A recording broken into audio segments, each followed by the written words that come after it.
everyone, and welcome. So we will soon start. Did we start already, Joachim, on YouTube? Okay, so we started already. So audience here at KTH Innovation, please come. I know that you're enjoying the lunch. There will still be food for later, but now we are starting. So welcome to KTH Africa Days. It's so nice to see you here. Welcome to the audience also on YouTube. I would like to, this is our third day and our third lunch seminar. And I would like to introduce you to my colleague, Anders Rosén, who is also Deputy Director of, I was almost saying that, Deputy President, Deputy Director of KTH Global Development Hub. So now you will have 45 minutes to enjoy Anders, and he can share his work, what he has been doing with transforming engineering education here at KTH, and also our collaboration with our African partners, I guess you will mention and include in this talk. Yeah. And we will have some opportunity to also answer, you will have the opportunity to ask questions. But because it's lunchtime, we know some of you might need to go.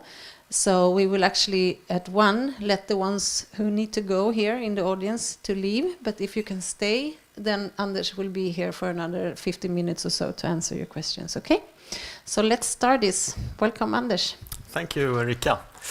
Thank you all for coming. Welcome. Erika said that I'm going to share my work, but this is very much a collaborative effort, so it's the work of myself and colleagues at KTH and at our African partner universities. So as the title says, I will try to give you some perspectives on transformations in and through engineering education in Africa and in Sweden. And as Erika said, I'm the Deputy Director of the KTH Global Development Hub. So I will come to the Global Development Hub, what that is, but to start with, to give you an idea, this is a partnership for what we call mutual capacity building. So the idea here is to enhance the involved universities and their students, teachers, and also external stakeholders around the universities to enhance their capacities to contribute to sustainability transitions of society. And we are working with challenge-driven education and challenge-driven innovation and research as well. This is the outline of the presentation. I'm going to start to talk about the need for transformation and also what do we mean by transformation. We hear this word transformation, transformation again and again, but what does it actually mean and what does it mean in relation to engineering education? You saw I put engineering a little bit in a bracket because KTH is a technical university, so we have a lot of focus on engineering education, but through these efforts, we're also trying to break the boundaries between the disciplines and so on. So that's because of the brackets there. I'm going to talk about challenge-driven education, which is one of our main tools or endeavors to work with this at KTH and in between us partner universities. A little bit insight in what we do within the Global Development Hub and how you can become part of that. What's in it for you? And then some questions and answers. So what about transformation? As you all know, we are facing a number of large challenges as humanity, and they have basically all been created by ourselves. This picture is a little bit funny, but it's also very serious. The first wave that you see there, it symbolizes the COVID pandemic. And then the city there meeting this wave says, as long as you wash your hands and keep a distance, this will be no problem. The other waves are related to economic recession, climate change, and the destruction of ecosystems that we are working on through our consumption and our activities, in particular in the richer parts of the world. This is from a report to the Club of Rome. They are sketching different possible scenarios, future scenarios. So this is one potential scenario that they are outlining, and you can see there the change in resources, industrial output, food, etc. So whether this will be the scenario that comes true, it will probably not, but at least we have to think about that our future will look very different from what we have been used to during, for example, my 55 years of age.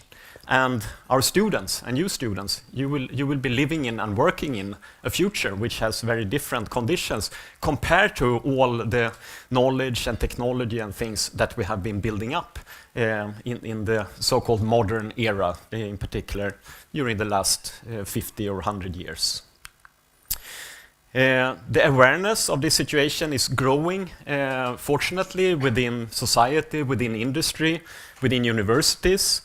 One example of that is the formulation of the 17 Sustainable Development Goals and the agreement between more than 190 countries on the 2030 agenda, drawing out what are these problems, challenges, predicaments that we are facing, and how should we come together to jointly try to engage and manage and solve some of these challenges.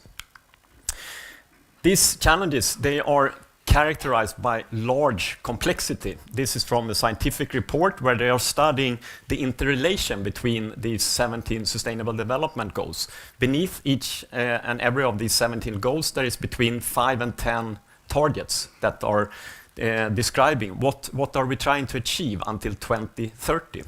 And what you see in this picture, it's a number of those sub-targets. It's like 1.2, 1.4, etc.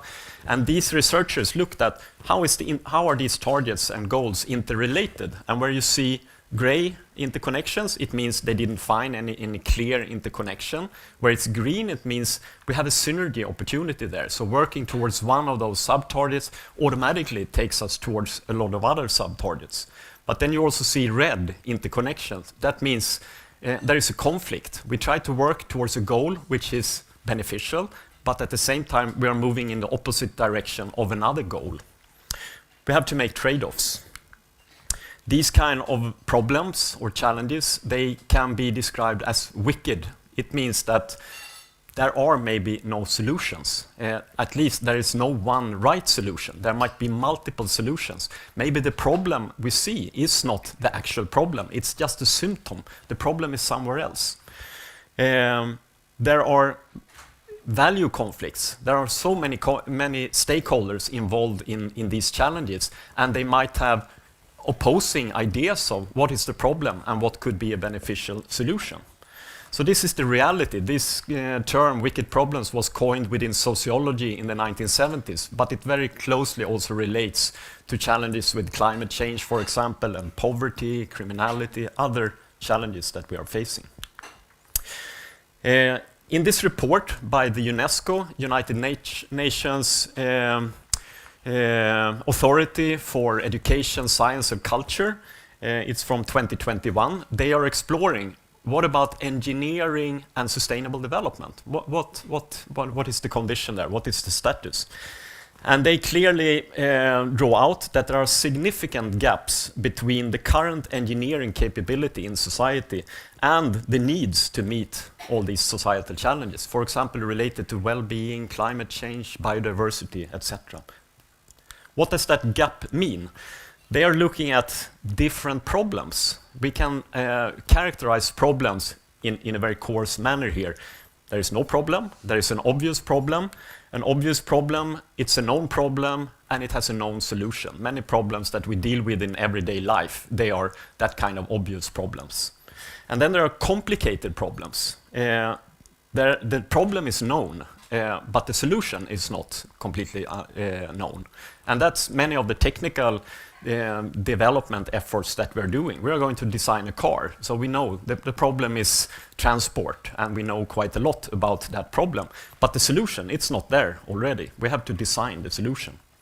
And then there are these complex problems, as I described in the introduction. The problem is unknown. Maybe it's rather a predicament than a problem. The solution is not known. Maybe there isn't even a solution. Maybe it's more that we have to respond to a situation which is not good. And then on the highest complexity level, chaotic problems. It's disasters created by nature or by humans. And then we can span a problem and opportunity space. Here I've taken inspiration from Stephen Sterling, who describes different orders of change in relation to sustainability and transformation. First order change, he describes it as doing things better. We have something which is not, for example, has a negative impact on the environment.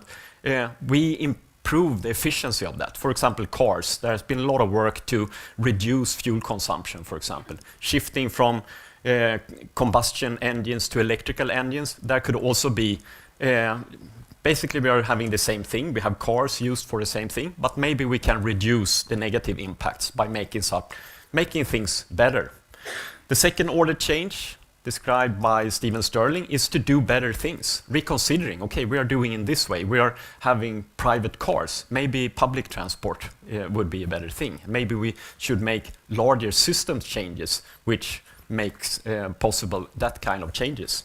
And then the third order change, transformation, seeing things differently, really reconsider what are the assumptions that we are underlying the reason why we are solving something in this way. Maybe we can do it in a completely different way. So spanning this problem opportunity space, which is of course very idealized and simplified and so on, but it could allow us to discuss where are we with engineering education. I studied in the early 1990s here at KTH, and this is the kind of education I received. When I graduated, I had my degree, and it felt like I had a pile of books on top of my head. What I should do with that knowledge, I had got very little understanding of. So I'm placing this, what I call traditional engineering education, down there in the lower corner. There were no problems, really. It was a matter of transferring existing knowledge from the teacher's head to my head. It was not about making change, it was about reproducing the same thing which existed before. And then in the late 1990s, there were many voices raised for that this kind of education is not really preparing students for work in industry, for example. In industry, students will have to collaborate with others, maybe with people from other disciplines. They will have to engage in more complicated problems. So we have to prepare students better for that kind of situation.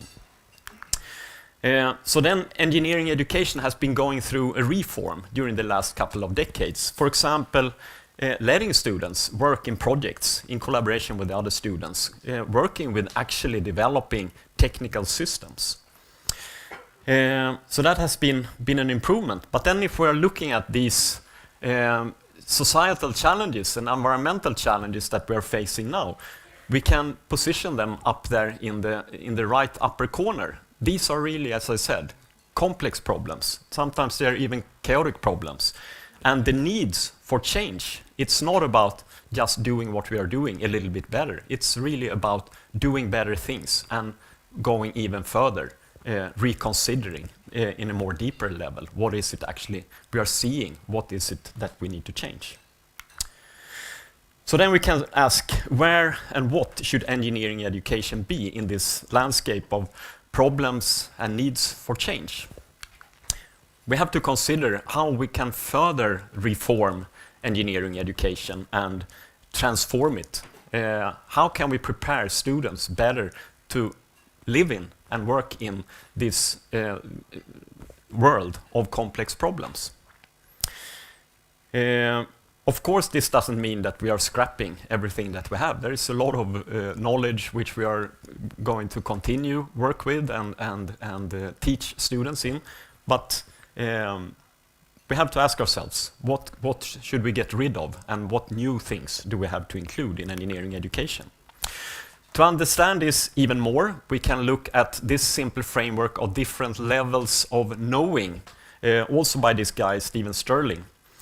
On top are our actions. That's how we are interacting with each other and with the world. very visible. Below that is our ideas and theories, and below that, norms, assumptions, values, paradigms, etc. We can connect these different levels with our skills, knowledge, and our attitudes. Some of our actions, they are being based on our ideas, theories, our knowledge, so they are informed. Some of our actions, they are being ruled by the lower levels there. We are doing things more intuitively, or we not really clear why we are doing it. If we're again looking at engineering education, this traditional engineering education that I was going through, it was very much focusing on knowledge, transferring knowledge from expert teachers to novice students. This engineering education reform, it was very much to also bring in the skills, letting the students actually train things and actually experience how should I put my knowledge into action. This doesn't mean that this doesn't exist, but there is a tendency to pretend that engineering education and natural science, it's like objective. It's not connected to those deeper levels, but of course they are there. So what are the worldviews, for example, that are ruling us here in Sweden and in Europe to quite large extent? Of course, it's very complicated to characterize that, but this guy, Harold Glasser, he describes that we have come to enshrine anthropocentrism, individualism, exploitation of humans and nature, and unfettered economic and technological growth into decontextualized, taken for granted root or guiding metaphors. These metaphors forged the status quo into being and continue to guide and perpetuate it. Taken together, they form the four cornerstones of what I refer to as the dominant meta-narrative, which came into being both slowly and spontaneously through accretion in an unplanned manner. So this is down there below. We are being affected by these kinds of narratives, whether we want it or not. And if we are not working actively to really see what is happening down there, who is guiding me, then we are maybe acting not on behalf of ourselves, but on behalf of someone else. There are changes going on in education. In Sweden, there has been an idea that we have been transitioning from a knowledge-based curriculum towards a competence-based curriculum. I think that has happened in the lower levels of education, in the higher level of education and in engineering education. I think we are still quite a lot there that we are working with knowledge and skills, not competences fully. In Kenya, for example, the Kenyan Institute of Curriculum Development resolved to adopt a competence-based approach in education in 2016, describing competency as the ability to apply all these different dimensions, knowledge, skills, values, and attitudes, adequately in defined contexts, emphasizing that what learners are expected to do, not what learners are expected to know. So we sense these things. And this should be done in accordance with the Sustainable Development Goals. And this is based on a desire to make learning more meaningful. So these transitions are going on in Africa. They are partly going on in Sweden also, but I think we are a little bit behind in our thinking there. So that's another way why it's interesting to collaborate between Europe and Africa in this sense. So when we're looking at engineering education transformation from these different dimensions, it could be about opening up what is there in the lower levels. We teachers need to be more aware of what kind of things am I carrying, what narratives is ruling me in my way of teaching, and also open up for students to see what are those norms, assumptions, values, and allow students to criticize them and discuss them and maybe reconsider them. And that is something that we have to do together. And here are these competences which can be seen also as an interplay between all these three dimensions of knowing. And here we think, and many with us, that challenge-driven education can be one way of approaching this. challenge-driven education is closely related to problem and project-based learning, letting students have the dialogue to engage with real-world societal challenges in dialogue and collaboration with external stakeholders, working with the combined process of learning and progressing and addressing that kind of challenges, and developing knowledge and also making a change in society. So not letting students just sit and learn for 5 years and then go out and have an impact on society, but actually inviting students to take part in making a change already as students. And the idea here, for example, why we should collaborate across disciplines or between KTH and our African partners, these problems and predicaments that we are facing as framed by the Sustainable Development Goals, we are sharing them. We are sharing the same planet. We are sharing the same problems. Of course, the problems are different, have different characters in different contexts. But then we can learn between these different contexts. Maybe something which is a problem at one place is not a problem yet at another place, but solutions or interventions that are developed in that context might be possible to transfer to another context. And also when we're looking at transformation regarding our norms, values and attitudes and paradigms, there we can also learn between our different cultures and our different histories to critically reassess how can we make a change on those levels as well. So challenge-driven education is an opportunity for engineering education reform. However, it's very challenging both for students and for teachers and for involved external stakeholders. It's changing the roles of students and of teachers. And what is the role of external stakeholders? What's the responsibilities of them? How do we as teachers engage these external stakeholders and manage them and prepare them to meet the students which maybe have different expectations of what this should be? So there are a lot of challenges in doing this. And that's really what we are trying to do with our partnership within the Global Development Hub. So we are collaborating. We have a close collaboration since 5-6 years between KTH, University of Dar es Salaam in Tanzania, Strathmore University in Kenya, and Bote University in Botswana. And we are also having dialogue and starting collaboration with University of Rwanda, Rwandan Polytechnic, and University of Cape Town in South Africa. So here are some examples of what we do. One thing is to engage teachers, so inviting teachers for teacher training and co-creation, having teachers coming together from all these different universities to share experiences and elaborate on how can we create these kind of learning opportunities for students. Some teachers, they come with a traditional course, maybe lecture-based course, and maybe they add some real-world perspective or some more perspectives on sustainability. Other teachers, they come in with a blank sheet of paper and start creating something completely new.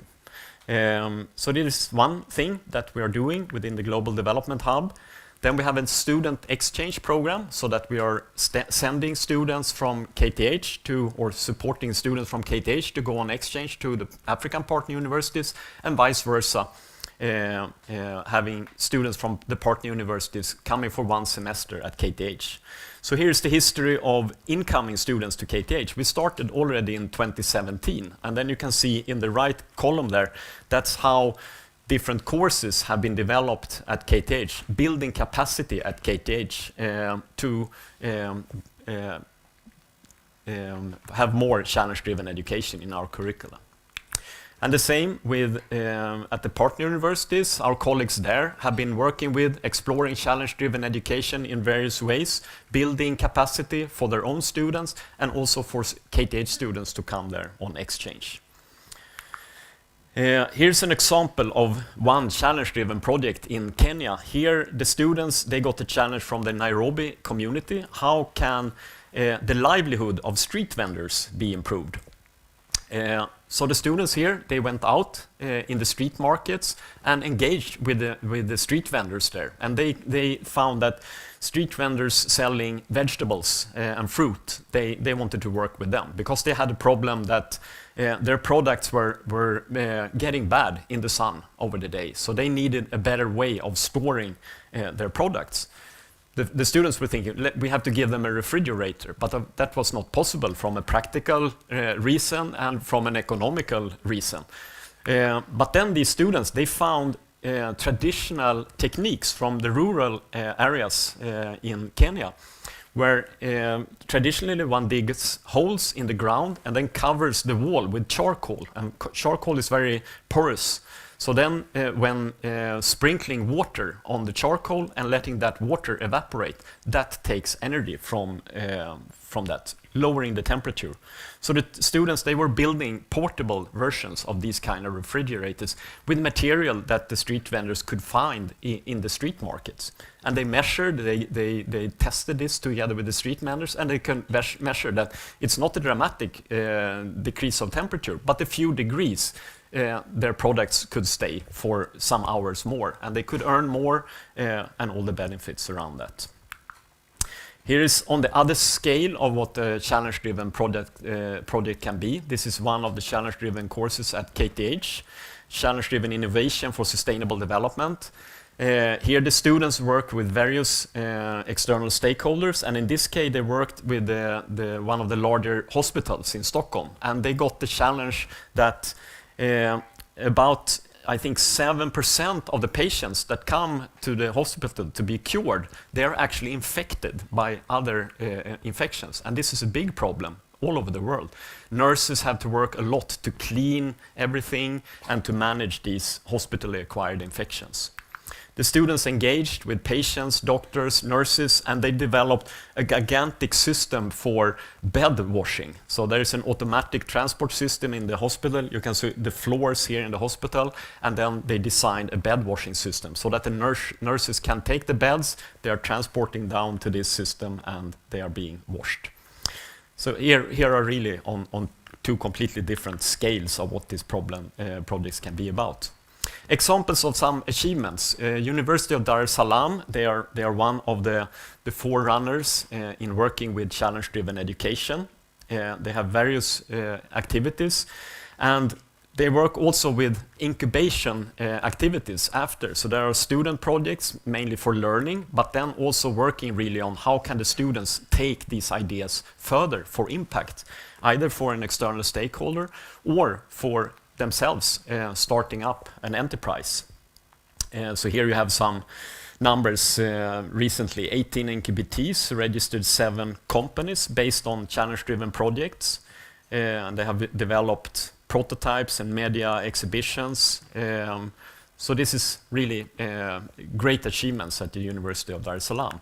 And that way of working with hubs, it's something that we have been inspired by at KTH. So we are having plans for the summer to start something which is called Maggan Hub.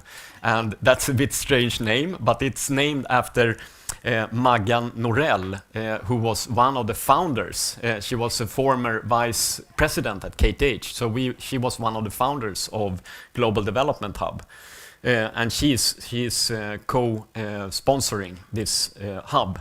So here the idea is to invite 10 to 15 students to collaborate with different external stakeholders. This will happen in June, and it will be very much student-driven. So really giving the students lead of building up and exploring how can students and external stakeholders work on societal challenges.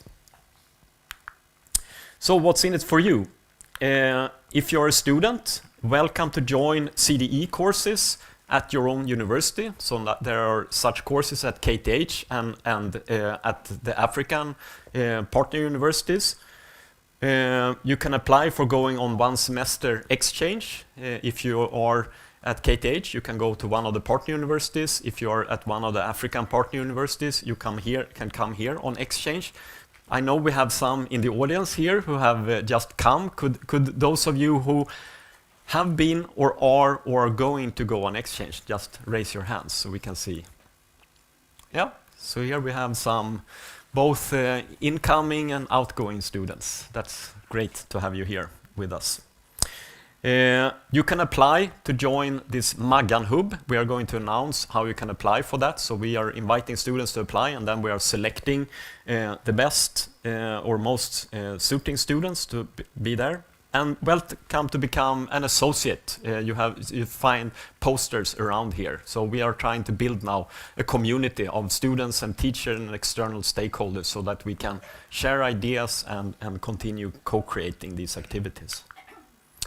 For teachers, you're welcome to join our teacher training, and that's really teacher training and co-creation, because this is not a concept that we have ready-made. It's a concept with challenge-driven education that is evolving all the time, and new teachers come in and add new perspectives on it. You can include, if you already have a challenge-driven course, you can include that in the students' exchange program.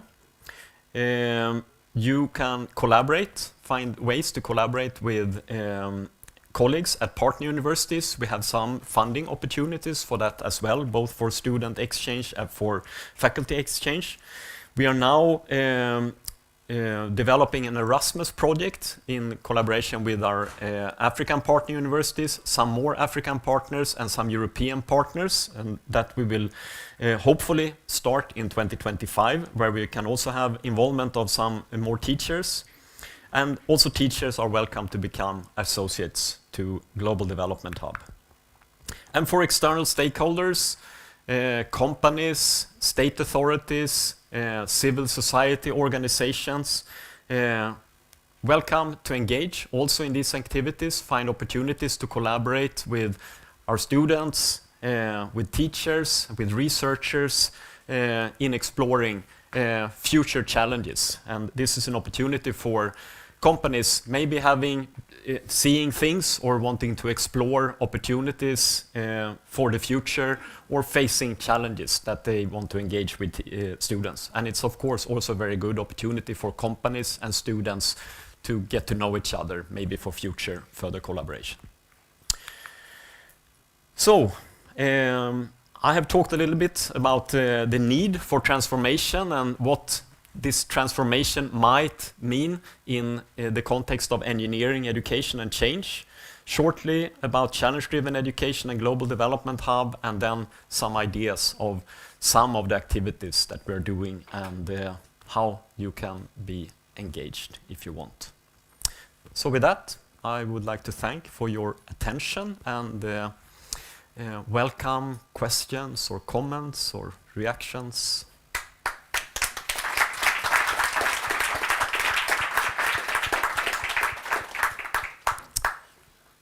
Do we have any? Erika, do you have any comments or things you would like to adjust or?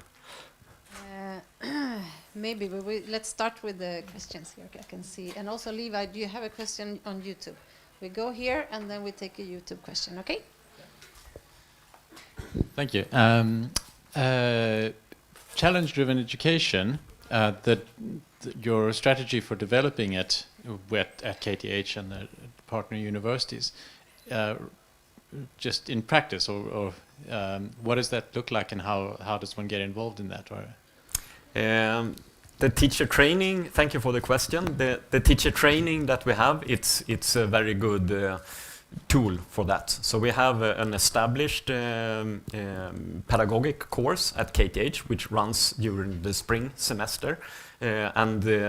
Since the pandemic, we are running it completely online. So that allows us to welcome KTH teachers and teachers from all the other partner universities to meet and collaborate there. And as I said, we are not forcing a fixed concept onto those teachers. We identify some things, for example, sustainability, how to work with that, how to work with methods like design methods, for example, methods for students to explore challenges, interaction with external stakeholders and perspectives on what is innovation, and also the teacher's role. How do we transform from being the expert to being on the floor together with the students, working with facilitation and so on. So we have a number of modules on that, which is like the backbone of that course. Yeah, so that is mainly our strategy, if that is. And the partner universities, they also have similar teacher training where they are supporting their faculty. Yeah.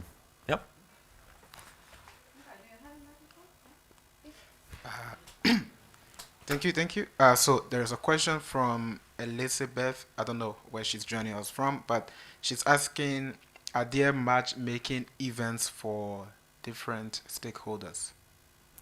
Could you repeat the question again? She's asking, are there any matchmaking events for stakeholders? There have been occasional such occasions, but it's not something that we have on a regular basis. It's something that we have been considering doing. So that is, yeah, how to interact with external stakeholders. It's a challenge for many teachers.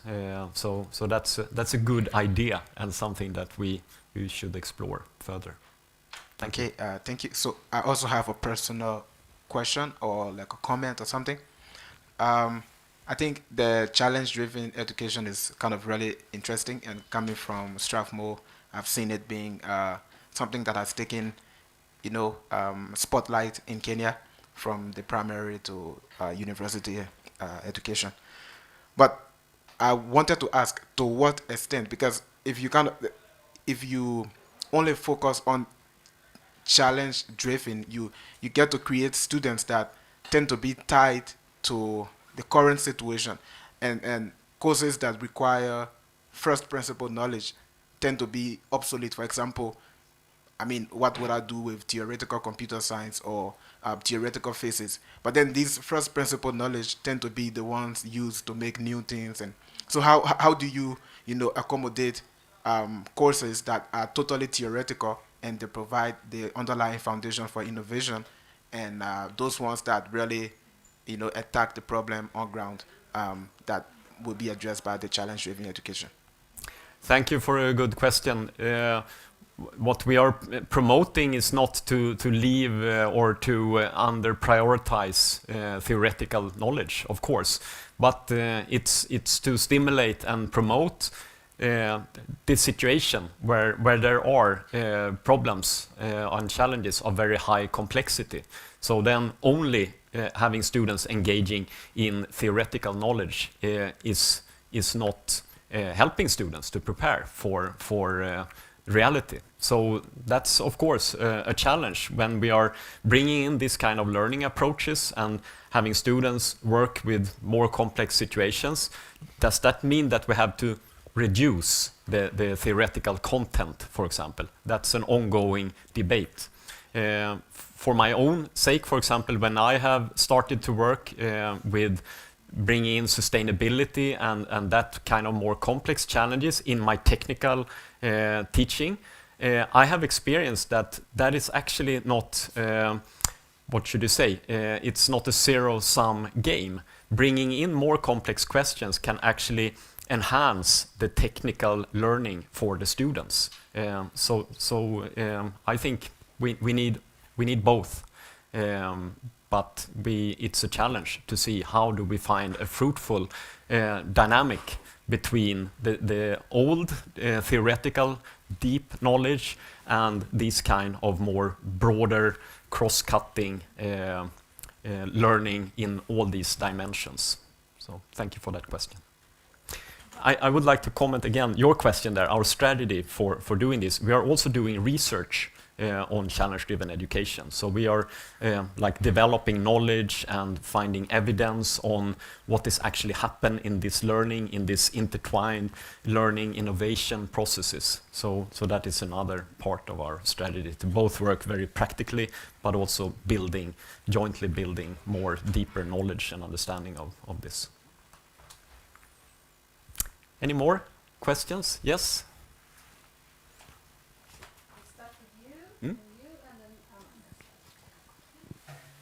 Okay, hi, my name is Tanya, and I'm from Strathmore in Kenya. Mine is more of a comment on the challenge-driven education. Having done the Kenyan system through primary and then going into university, and then now it's more of, yes, you have the theoretical knowledge, but you're able to apply it into real life situations has really changed this. And then with it being implemented from 2016, it has its own challenges because maybe let me put it like in an economical point of view. It works well for students learning within the cities, but the people who are a bit out of the city, within the outskirts, becomes a bit more expensive for the parents to be able to get more materials because it needs much more for them to be able to learn in school. Because before, with the previous model, the traditional model would be you go to school, you have your books, you cram, let me just put it that way. What's in the books, put it to your brain, then you sit for an exam and then that's it. But then now it's more practical, so they get to move out a bit more and go out into the society and have to work.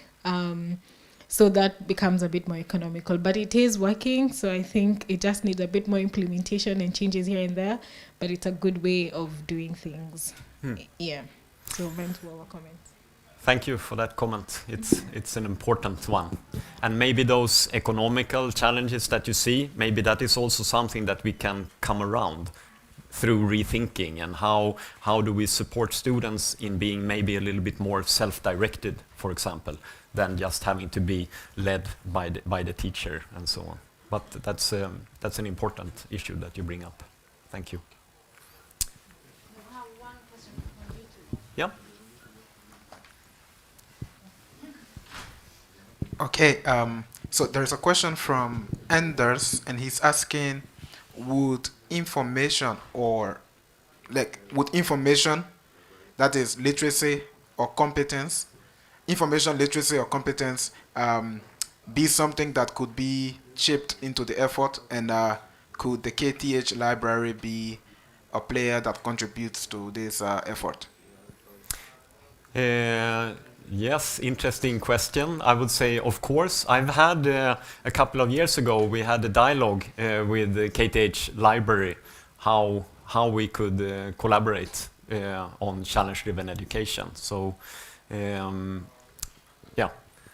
that is. But I'm not sure really if I completely understood the question there. With I could say it again. He's asking, would information literacy or information competence be something that you could include in your effort, and also can the KTH library be part of this, or could they contribute to what you're doing?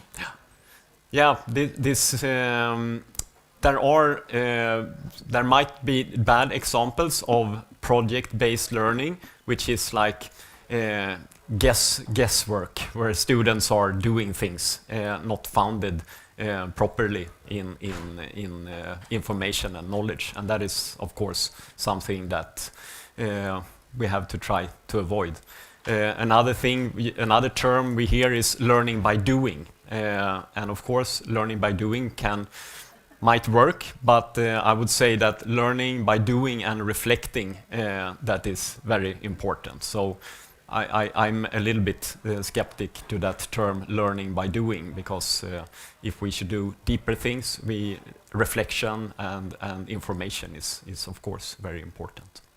I hope that was answer to that question. Yes, hello. Okay, thank you. My name is Akin. I have quite a few questions. The first one is, I see that you were talking about the project, of course, broadly, and how different project participants are involved in the project, and you also talked about how to get, involved. I was wondering if this project is actually considering disciplines, because of course you also talked about interdisciplinary sort of research, disciplines outside of KTH, for example, the humanities, the social sciences, these are areas that are not necessarily the technical side of things, but they also have their input in how you conceive this sustainability agenda. I mean, broadly speaking. So I was thinking in that light. Of course, a related question to that is also looking at. I see that you mentioned the countries that you're collaborating with. There are different institutions in Kenya, in Rwanda, I think, in South Africa, and Botswana, I think. Yeah. I see that these countries are in Eastern, Central, Southern Africa. How about the Western African region? Is there a reason why this is your area of focus, and why you're not looking in that direction also? Because I think that there is a lot that can also be done in these areas. And then finally, I was also a bit skeptical about your meaning, and this is of course thinking conceptually, of transformation. And I think you also sort of hinged at that when you were saying we don't want to change everything, because the idea of transformation is actually change, right? So I was wondering if you are reflecting on this sort of concept to use in doing this. Nonetheless, of course, this is a very creative and important project. Thank you. Thank you for great questions. I think we could have a discussion on those questions for an hour, so I will try to be short, but it's really good perspectives you bring up. Regarding transformation, I'm glad that you're skeptical, because it's a very complex issue. What do we mean by transformation? And I've tried to draw a few perspectives on that. And I agree with you that we probably have to change basically everything, and that is related to going down and starting questioning what are the norms, assumptions that what we do now is actually building on. And there is a lot of things that would need to be changed drastically there. But at the same time, we are in the now, and there is a reality for teachers and for students and so on. So we have also to be humble about how do we transform things, and how do we get all of us engaged and on board in that kind of transformation. So maybe that was one way of answering that question. Regarding your middle question there, which we are collaborating with. When I was not part when the Global Development Hub was launched, I came in like 1 year later. But originally the idea was to work sub-Saharan and not South Africa. And the reason for that was that KTH was having collaboration. KTH and European universities normally have collaboration with North Africa and South Africa, but not in between. So that was the main idea, to collaborate sub-Saharan Africa. And then the universities that we started with, it was related to already established contexts. So it was like starting building with some partners where there were some contacts. So it's not at all exclusive, it's just starting building this kind of relationship. So we, for example, both the university in Botswana, our partner, they have just started a campus in Ghana. So we have been considering is that, how and when we should start collaborating more there. And so it's not exclusive. This is just how we have started. And then regarding your first question about the disciplines, as I think I mentioned, this is really these problems, predicaments, they go completely across and beyond what we are talking about disciplines now. Disciplines, it's a very modernistic construction, a way of organizing knowledge for efficient knowledge production. So it's a very like modernistic invention or imaginations. The real problems, they are, of course, they are going across those. So that is that's an ambition to disrupt those kind of silos. What we see when teachers are working, there is again a reality that teachers, they are teaching within a program which is related to a discipline. But what we see with progressive teachers, they start changing their discipline from inside, and their students and the stakeholders, they are transforming. So we were writing a paper 2022. Together we brought in a number of teachers who are working in this way, and they had to share ideas, and it was very much consensus of them that they are seeing that their disciplines, their subjects are transforming by working in this way, because they see the need for bringing in humanities and social science perspectives. And one example, I don't know if some students here who have been taking the Open Lab course, that is one of the challenge-driven opportunities at KTH. Open Lab brings in students from KTH, Stockholm University, Karolinska Institute, and Södertörn University. Would you like to, you have been collaborating with in Open Lab? The ones in your team, what disciplines did they come from? Great. We had someone from lights and art something, and someone is in globalization and culture, and we had someone from public health. I mean, there was a lot of different discipline in my own team as well as the other teams. Yeah, so it was really multidisciplinary. Thank you. And Open Lab, they are quite drastic, because they get challenges from the city of Stockholm and from the region of Stockholm. And when they get from the region of Stockholm, they work with health care. When they get a health-related challenge, and they have a student from Karolinska Institute studying medicine, they don't put that student to work with that challenge, because they want the students to be on equal level and really be forced to work transdisciplinary. So the students shouldn't work with their expert area there. But there are different ways of doing that. Other challenge-driven courses, it's very much like the capstone of a master program, for example, where the students have studied a lot of methods and things, and then it's mainly the students within that program who get opportunities to apply and go deeper into the expert knowledge that they have developed. So again, this is not an exact concept which is absolutely defined. It's rather opening the box of exploring other ways of learning and making change together. I hope I answered all your questions there. So because they were really spanning interesting perspectives on this topic. Yeah. Yes, Anders, this is Aman from KTH. Thank you for an inspiring talk, and also maybe thank you also you and your team at the Global Development Hub for your impressive work around the challenge-driven education. My question is related to Magan Hub. You could guess that was going to come. I'm really happy that KTH has been inspired by our partner universities. I was wondering if you can elaborate a little bit around that, and in terms of what type of students you're looking for, because maybe we can do some advertisement around this to our own students. So this is very interesting. Thank you. Thank you very much, Aman.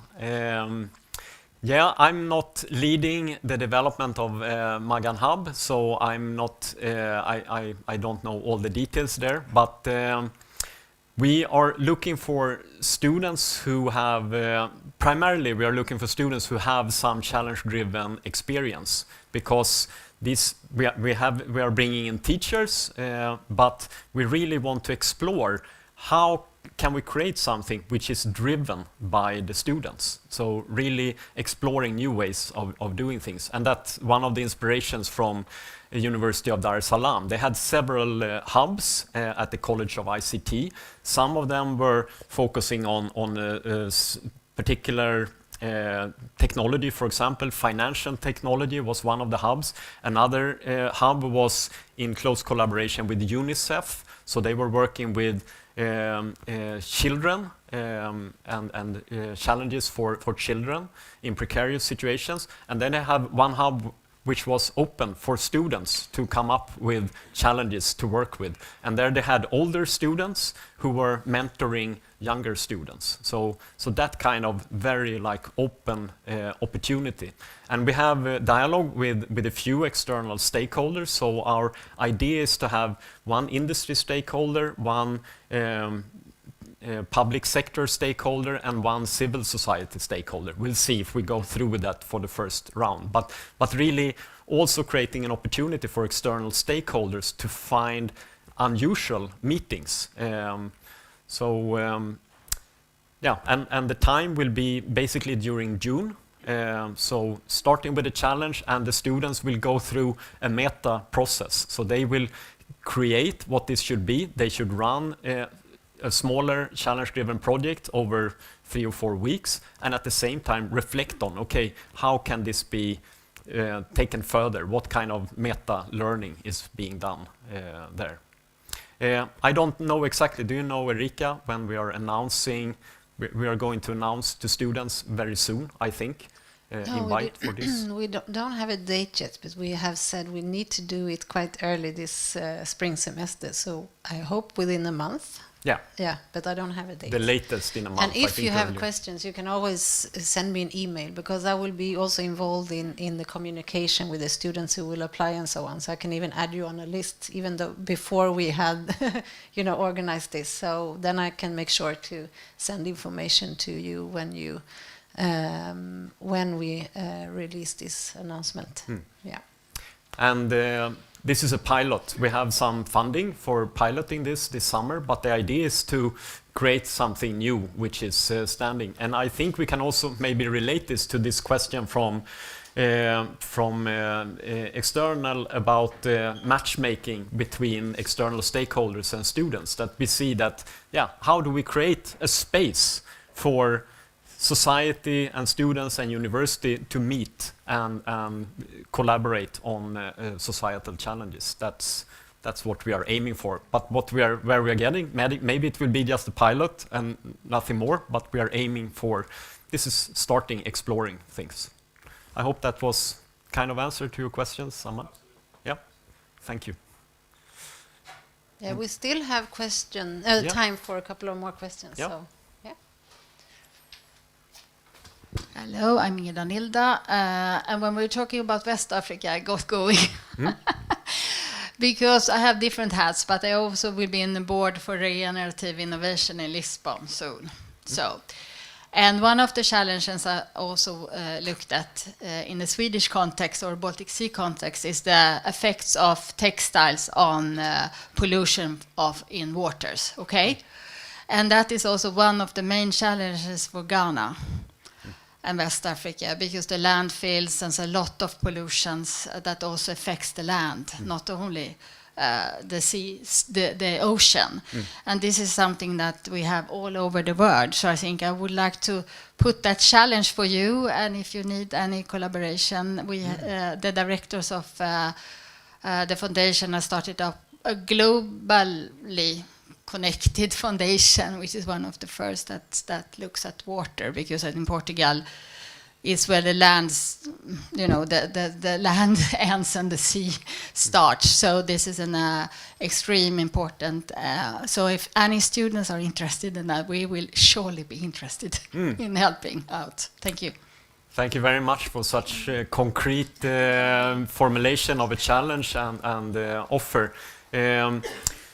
With these activities, we really emphasize the mutuality in this, that we have a lot to learn between, and this with the Magan Hub, as I said, that's one example of how we are learning from partner universities, and they have hopefully learned something from us. With the students exchange, we are also seeing that kind of learning, that KTH students going on exchange contribute with new perspectives, and students coming from partner universities to KTH ask questions which Swedish students are not capable of doing. So that learning from each other is very important. But then what you bring up, we also have to learn what damage are we creating elsewhere.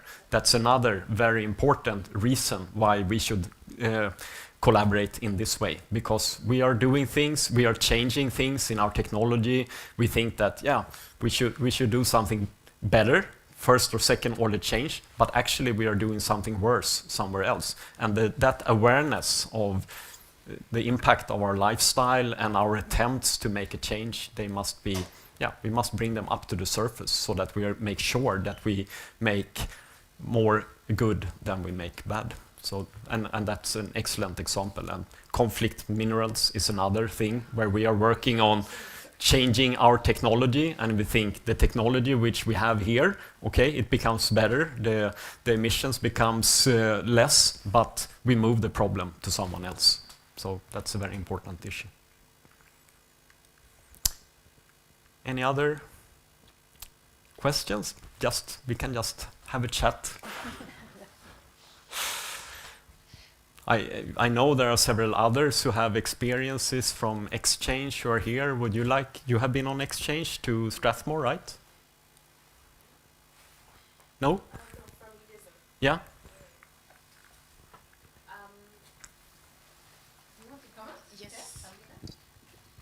So my name is Alvina Minja, and I'm from Tanzania, and I've been here since August. It was quite interesting to be part of this exchange.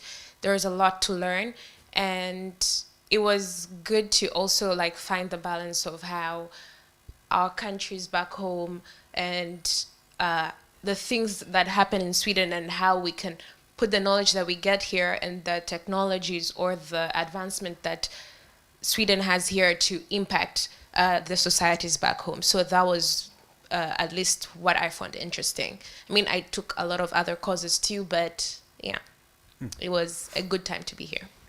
What challenge have you been working with when you have been here? Yeah, I took sustainable urban planning when I was here, and I did a challenge on adequate housing. Yes. Thank you. And we have some going on exchange, right? Where are you going? Yeah.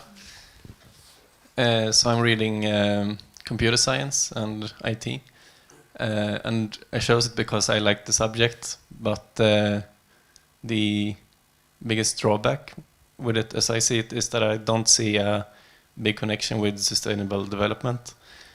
There are some connection points, but not as many as in other fields. And I'm going to Kenya now in March to July.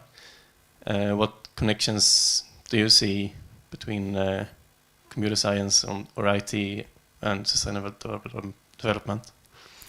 Well, it depends on what you mean by connections, but I see both opportunities to use ICT in good ways, but there is also like ethical issues related to ICT. There are environmental issues related to ICT with how we're building computer systems and how we are consuming enormous amounts of energy, for example, by having all these servers going on all the time. Accessibility is another ethical issue. So there is a spectrum of sustainability issues related to computer science, and we have a research group at KTH, which is they are engaging a lot in sustainability connection to computer science. So there are lots of such initiatives, but as you have experienced, not seldom it's completely. It can be very disconnected. So maybe that was some answer to your question. But I'm very glad that you're going. And another, when it comes to sustainability and to work with these kind of challenges, which are beyond a discipline, I hear sometimes from both students and teachers saying that this does not relate really to my discipline, so I shouldn't do that. You are thinking in the opposite way, that you're missing something in the way your discipline is being phrased, and you see opportunities in gaining broader perspectives. University of Dar es Salaam, the college, we mainly collaborate there with College of ICT, so they are focusing on ICT issues, and I mentioned this hub that they have in collaboration with UNICEF, where their students work with children and they're in precarious situations. And I asked a question when I was there. So the solutions the students are developing here, is it ICT solutions? No, why should it be that? Sometimes it can be an ICT solution if that's something that can make it better for this situation. But our students, they are humans, they will become engineers who will have to develop multitude of different knowledges and skills and engagement. So they don't need to work with ICT in everything. Of course, they will become ICT engineers or computer scientists. So of course, they need that foundation from the university, but they also need to get opportunities to develop other kinds of perspectives and skills and so on. So, thank you for the question. Yes, please. Thank you, Anders. My question is more related to research part of it. So have you changed the conception of challenge-driven education, taking into account that we have been implementing it since 2017? And the other thing is, what could you have changed or done differently, taking into account the knowledge you have gained so far? Yeah. That's an interesting question. The first one, I think, or we have found challenge-driven education is kind of a moving target because it's really challenge-based learning, challenge-driven education, problem-based learning, that many are working with that. But a very clear pattern we see that it's being interpreted in so many different ways. There are many talking about challenge-based learning, which to me is basic project-based learning. It's good learning where the students are working with a project, but it can be an industry project in collaboration with one stakeholder, or maybe not even a stakeholder, and it's about developing a piece of technology. That's valuable learning in many sense, but others don't see that as challenge-driven education. Challenge-driven education is others, including us or me, means it's that having the students engage with issues in their full complexity. And then, of course, having to work with something within the frame of a course a few months. Of course, things have to be reframed and simplified so that one can work in close and contextualized to work with, in close collaboration with the local context and with external stakeholders. But there are many, and there are a lot of activities going on now looking at this. Is an outcome from this study that I mentioned, where we invited a number of teachers who work with challenge-driven education. It was interesting because me and the colleague researcher, we knew that they are all working with kind of challenge-driven education, but it was only 2 of them who said that we are working with challenge-driven education. One was working with urban planning and said that we have been in urban planning, we have been working in this way for decades. It's nothing new. This is the way to work with urban planning. Others were calling it other things, but bringing them together, we could understand, and that was like the main focus of this study. Can we bring together teachers who are working in similar ways, but they call it differently, they work in different disciplines?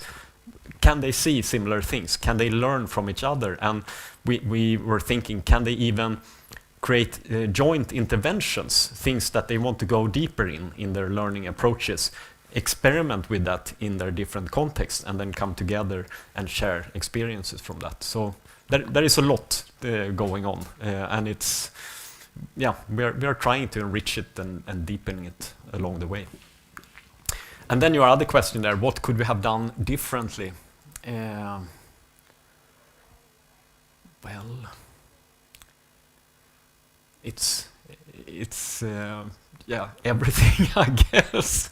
But I'm not.